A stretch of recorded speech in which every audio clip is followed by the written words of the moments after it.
And now we're back in the living room. And now, bedroom and...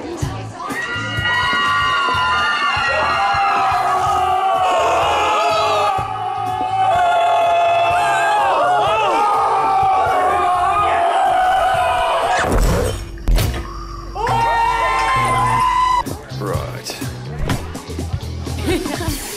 Hey.